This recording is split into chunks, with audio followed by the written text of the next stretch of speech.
télévision qui donne des couleurs à la vie.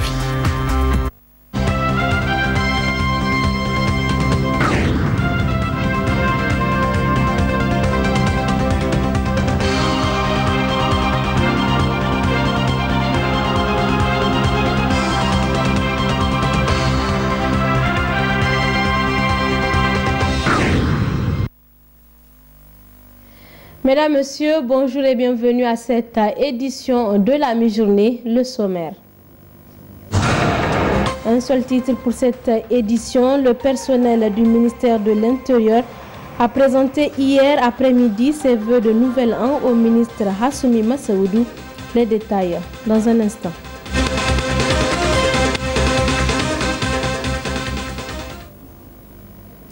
Mesdames, Messieurs, bonjour. Cérémonie de présentation de vœux hier après-midi du personnel du ministère de l'Intérieur au ministre Hassoumi Massaoudou. Le compte-rendu de cette cérémonie avec Amina Damou. Personnel du ministère de l'Intérieur, de la Sécurité publique, de la décentralisation et des affaires coutumières et religieuses et les responsables des différents services de sécurité rattachés se sont retrouvés hier après-midi dans le jardin du ministère pour présenter leurs vœux de nouvel an au ministre Hassoumi Massaoudou. La cérémonie s'est déroulée dans une ambiance de retrouvailles et d'échanges. La présentation des vœux de nouvel an, désormais ancrée dans la tradition de l'appareil administratif nigérien, est une formule permettant au personnel des mêmes ministères de se réunir autour de leur ministre pour lui renouveler les vœux de santé, de bonheur, de prospérité et de réussite dans la conduite de la mission dont il a la charge. Il y a presque 1 an et demi que vous êtes à la tête de ce département ministériel, très sensible de par ses attributions.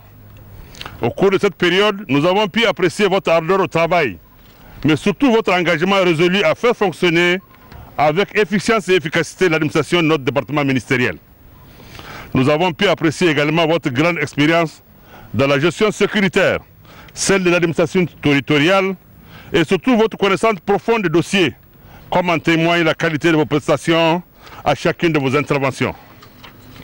Enfin, étant à vos côtés, nous connaissons combien vos nuits sont blanches, vos journées plus que continues ainsi que les privations que cela vous impose.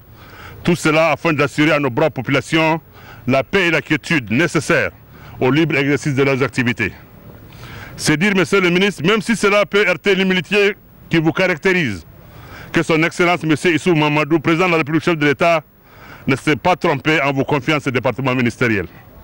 Aussi, vos différents collaborateurs ici présents, très fiers de servir avec loyauté et détermination leur pays sous votre haute direction, vous savent infiniment gré de votre soutien et de votre appui constant. Monsieur le ministre, au cours de l'année 2014, nombre de réalisations ont été faites aussi bien en matière de contribution à la stabilité et à la crédibilité des institutions de l'État, de satisfaction des aspirations des citoyens, à la sécurité que d'établissement et de renforcement des relations privilégiées avec les pays voisins et transfrontaliers.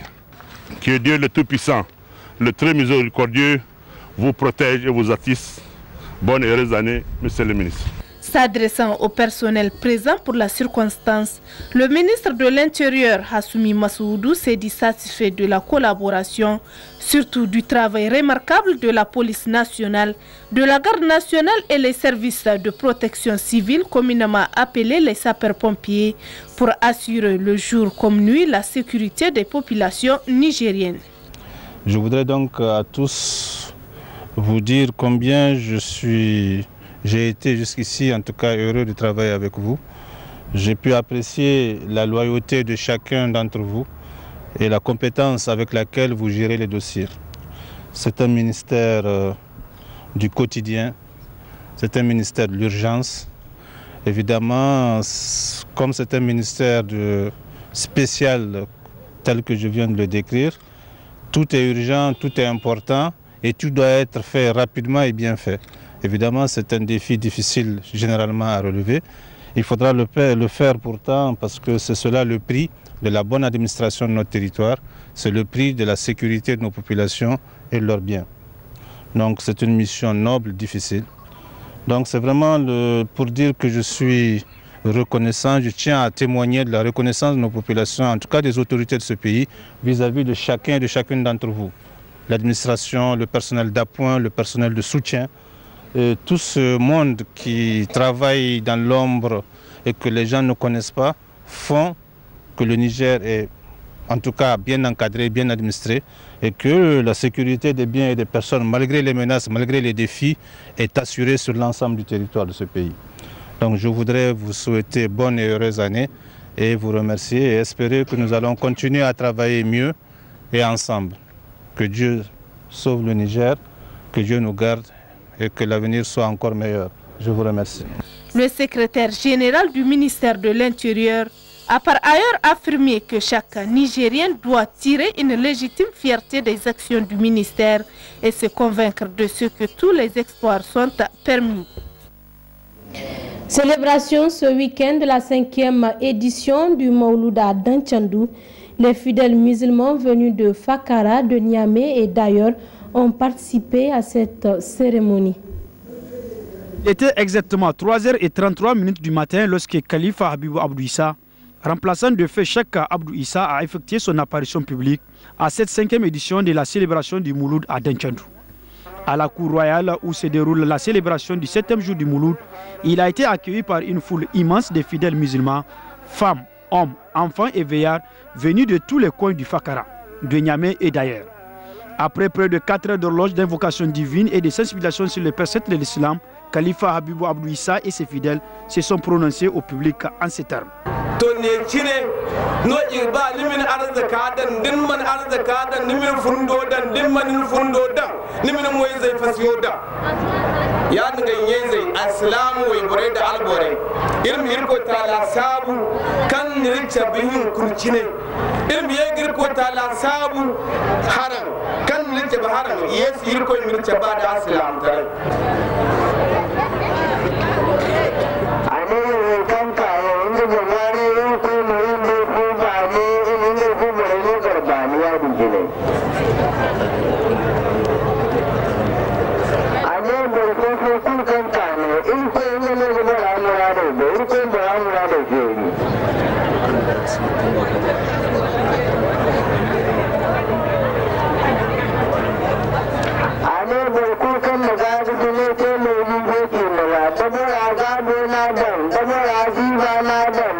Après la prière du petit matin, des centaines de fidèles musulmans qui ont effectué le déplacement ont accompagné Khalifa Habibou Abdou Issa jusqu'à son domicile où une fatia a été dite à la mémoire des membres de sa famille rappelés à Dieu.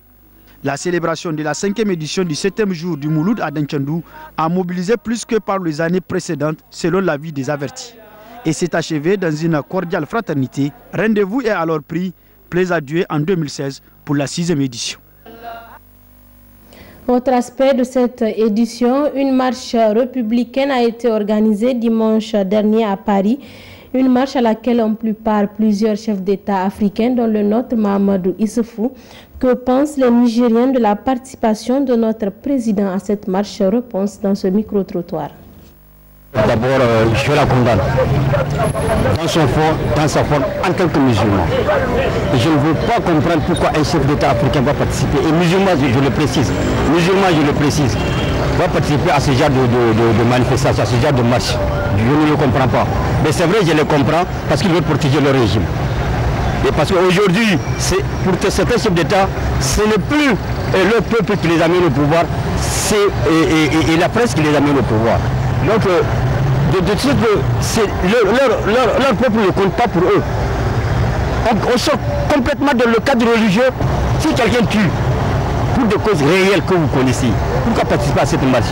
Il y a eu combien de militaires qui ont été tués dans ce pays? Pourquoi un chef d'État français ou européen ne s'est pas participé pour dire qu'ils vont participer à cette manifestation? C'est parce que cela me prouve combien de fois, d'abord, on n'est pas indépendant, on dépendait. Ce qui se passe au Nigeria, d'ailleurs je peux dire même qu'ils sont à la base. C'est Boko Haram, ces armes qu'ils utilisent, ça ne vient pas du Nigeria. Les gens qui l'utilisent, ça ne vient pas du Nigeria. C'est X à la base. Est-ce que le problème du Nord, on l'attendait aujourd'hui? On ne l'attend pas. On n'entend pas. Monsieur, êtes-vous Charlie Hebdo? Je ne veux pas l'être. Moi, je ne veux pas l'être. Et je ne veux pas que ma population, le Niger, la population nigérienne, le soit aussi. Vous ne voulez pas être... Je ne veux pas, Charlie. Et moi, la population nigérienne, en tant que musulman, je ne veux pas qu'elle soit comme ça. Ce que je pense à cette caricature, d'ailleurs même c'est une provocation. Qu'est-ce qui le prouve à faire une caricature à notre prophète? Pour quelle raison? S'il y a une caricature, nous aussi sommes obligés de penser à notre religion. Pour quelle raison eux ils vont commencer à le faire? Pourquoi provoquer? Pourquoi l'un doit provoquer l'autre? Ça n'a pas d'importance. Pourquoi nos chefs d'État, pays musulmans, se précipitent alors qu'il y a eu beaucoup de morts ici dans notre région? Pour quelle raison? Ça n'a aucune raison. Ça n'a aucune importance pour qu'on puisse le provoquer. Ça, c'est une provocation en faisant une caricature de notre prophète sallallahu alayhi wa sallam. Selon nous, ils sont même complices de ce qui sont en train de se passer en Afrique. Ils sont complices. C'est de l'amalgame, purement simplement, c'est de l'amalgame. Il y a eu des meurtres, il y a eu des assassinats par le Boko Haram. Mais personne n'a manifesté, aucun Français, aucun Américain, aucun Européen n'a manifesté, soit disant qu'il y a des Africains qui sont en train de mourir au nom de Boko Haram. Pourquoi ils n'ont pas manifesté pour compatir pour nous? En tout cas, je suis un ennemi juré de Charlie. Je trouve cette participation vraiment déplorable. Parce que pourquoi? C'est vrai que tuer n'est pas bon. On peut dire que, bon, parce que c'est déplorable l'acte commis par les frères Kouachi. Mais sinon, la participation des chefs d'État à cette marche, je la trouve vraiment déplorable. Pourquoi? Ça veut dire, c'est quoi d'abord être Charlie? Être Charlie, ça veut dire vraiment cautionner ce que font, ce qu'écrivent les journalistes de Charlie. Blasphémer le prophète Mohammed sallallahu alayhi wa sallam. Vraiment, je pense que c'est très déplorable, quoi. Être Charlie, c'est faire ce que Charlie est capable de faire. Donc vous n'êtes pas Charlie? Non, je ne suis pas Charlie, franchement. Mais je déplore quand même la tuerie faite contre. C'est vraiment du gâchis, comme on peut le dire, c'est gâchis. On peut résoudre le problème autrement, pas en baignant le sang. Moi, tout ce que je peux dire, c'est le hadith du prophète. Le vrai musulman est celui qui met les autres à l'abri de sa langue et de ses mains. Donc vraiment, l'islam prône la tolérance. Normal ou pas normal, mais vraiment, que ce soit Mohamed ou Jésus, on respecte les prophètes quand même. On respecte les prophètes, tout ce que je peux dire. On respecte les prophètes. Mais aussi, il y a des limites aussi. Il y a des limites qu'il ne faut pas dépasser. Même s'il y a En tout cas, il y a des limites, même s'il y a la liberté de presse, il y a des limites aussi. Moi, je pense que leur participation, normalement, ne devrait même pas participer. Mais même le samedi et dimanche, il y a eu une attaque au Nigeria. Je n'ai vu aucun chef d'État africain qui a réagi par rapport à ça. Pourquoi ou bien les Blancs sont plus importants que nous les Noirs? Je ne sais pas. Au moment où on a perdu au moins 18 militaires nigériens, on n'a pas vu le président français venir nous présenter, même simple condoléances, même écrit sur le livre blanc. On n'en a pas vu. Donc pourquoi nous, nos chefs d'État vont se rabattre sur des Français? Mais les Français sont-ils plus importants que les Nigériens ou bien les Nigérians? Non, je ne suis pas Charlie. D'abord, Charlie, c'est quoi? Charlie n'est même pas chrétien. Charlie, ce n'est pas un chrétien. Charlie, ce n'est pas un musulman. Hein? Ce sont eux qui luttent contre l'islam. C'est eux qu'on va soutenir. Jamais. Vous ne serez jamais Charlie? Jamais. Donc vraiment, moi, je ne suis pas content de leur participation de cette marche. Parce que lorsque Charlie Hebdo a fait la caricature, les gens sont organisés des marches dans tous les pays africains et pays musulmans. Mais nos présidents n'ont pas été présents. Donc je ne sais pas pourquoi maintenant cette fois-ci ils ont été présents à la marche. C'est ça, nous-mêmes, c'est la question qu'on pose. Pourquoi les Boko Haram sont en train de massacrer les musulmans au nord-sud du Nigeria? Jamais les présidents européens ou les présidents français ne sont pas venus pour nous soutenir la lutte contre Boko Haram. Je ne sais pas pourquoi nos présidents, eux, ils les soutiennent dans leur lutte.